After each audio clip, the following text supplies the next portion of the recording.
ഒരു കമ്മ്യൂണിസ്റ്റുകാരനുണ്ടായിരുന്നു. അവന്റെ പേര് തിരുവട്ടാർ കൃഷ്ണൻകുട്ടി എന്നായിരുന്നു.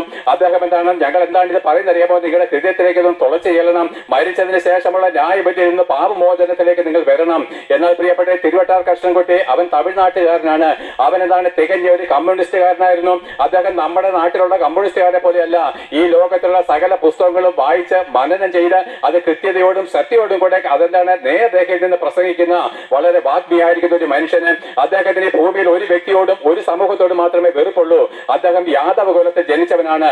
അവൻ ആരോടാണ് വെറുപ്പെന്നറിയാമോ? യേശു ക്രിസ്തുവിനോടും യേശു ക്രിസ്തുവിൽ വിശ്വസിക്കുന്നവരോടും അവൻ നിരന്തരമായിട്ട് വെറുപ്പ് പ്രകടിപ്പിച്ചു.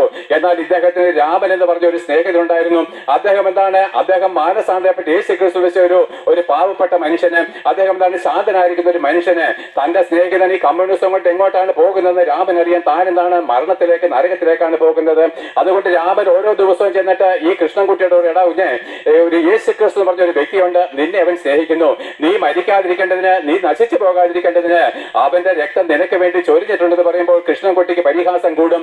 അവനാകാവുന്ന വാക്കുകളെല്ലാം രാമനെ പറഞ്ഞതാണ് അവൻ പരിഹസിക്കുകയാണ്. എന്നാൽ ഒരു ദിവസം യേശു ക്രിസ്തുവിന്റെ വചനമടങ്ങിയ ഒരു പുതിയ നിയമം രാമൻ കൃഷ്ണൻകുട്ടിക്ക് കൊടുത്തു. കൃഷ്ണൻകുട്ടിക്ക് വളരെ സന്തോഷമായി. എന്താണെന്ന് അറിയാമോ? ഈ പുസ്തകം വായിച്ചിട്ട് യേശു ക്രിസ്തുവിനെ കൂടുതൽ അറിയണം. എന്നിട്ട് ഈ രാമനോടും ഈ യേശു ക്രിസ്തുവിൽ വിശ്വസിക്കുന്നവരോടും ഈ യേശു ക്രിസ്തുവിനെ പറഞ്ഞ് പരിഹസിക്കണം. അങ്ങനെ അവൻ ആർത്തിയോടെ ആ വേദപുസ്തകം വായിക്കാൻ തുടങ്ങി. ഒന്നാം പുസ്തകം, രണ്ടാം പുസ്തകവും അങ്ങനെ അനേക 29 പുസ്തകങ്ങൾ അടങ്ങിയ പുസ്തകം അവൻ സത്യയോടെ വായിക്കാൻ തുടങ്ങി. ഒന്നാം പുസ്തകം വായിച്ചു, സുവിശേഷം, രണ്ടാം സുവിശേഷം വായിച്ചു, മൂന്നാം സുവിശേഷം വായിച്ചു. കൃഷ്ണൻകുട്ടിക്ക് പരിഹാസം കൂടി.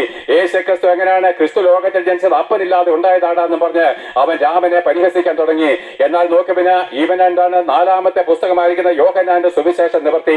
അവിടെ അവൻ ഇങ്ങനെ ആദ്യമായിട്ട് വായിക്കാൻ തുടങ്ങി. ആദിയിൽ വചനമുണ്ടായിരുന്നു, വചനം ദൈവത്തോടു കൂടിയായിരുന്നു, വചനം ദൈവമായിരുന്നു, അവൻ ആദിയിൽ ദൈവത്തോടു കൂടിയായിരുന്നു, സകലവും അവൻ മുഖാന്തരം ഉളവായതൊന്നും അവനെ കൂടാതെ ഉളവായതല്ല, അവനിൽ ജീവൻ ഉണ്ടായിരുന്നു, ജീവൻ മനുഷ്യരുടെ വെളിച്ചമായിരുന്നു, വെളിച്ചം ഇരുളിൽ പ്രകാശിക്കുന്നു, ഇരുളോ അതിനെ കീഴടക്കില്ല.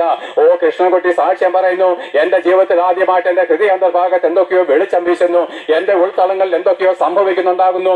അവിടെ അവൻ പറയുന്നു, ഞാൻ അവിടെ എന്റെ മുഴങ്കാലം അടക്കിട്ട് പറഞ്ഞു, എന്റെ കരങ്ങളെ ഉയർത്തിക്കൊണ്ട് പറഞ്ഞു, യേശുവേ നീ സത്യദൈവവും നിത്യജീവനുമാകുന്നു.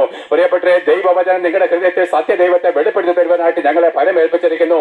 ആ കൃഷ്ണൻകുട്ടി കമ്മ്യൂണിസ്റ്റുകാരനായിരുന്നപ്പോൾ ആ കമ്മ്യൂണിസത്തിനോടുള്ള അഗാധമായിരിക്കുന്ന സ്നേഹനിമിത്തം തന്റെ കയ്യിലെ പേന തന്റെ കൈത്തണ്ടയിലേക്ക് കുത്തിയിറക്കി ആ ഉയർന്നു വന്ന ഒടിഞ്ഞു വന്ന ചോരയിൽ മുക്കി ഇങ്ങനെ എഴുതിയിരുന്നു, ജീവിക്കുന്നെങ്കിൽ മാർക്സിന് വേണ്ടി, മരിക്കുന്നുവെങ്കിൽ മാർക്സിസത്തിന് വേണ്ടി. അതേ കൃഷ്ണൻകുട്ടി മാനസാന്തരപ്പെട്ട് യേശു ക്രിസ്തുവിനെ സത്യദൈവത്തെ അറിഞ്ഞ നാളില് അതേ പേന അവന്റെ കൈത്തണ്ടിലേക്ക് കുത്തിയിറക്കി ഒടിഞ്ഞു വന്ന ചോരയിൽ മുക്കി ഇങ്ങനെ എഴുതി, ജീവിക്കുന്നെങ്കിൽ ക്രിസ്തുവിനായിട്ട്, മരിക്കുന്നെങ്കിൽ യേശു ക്രിസ്തുവിന് വേണ്ടി.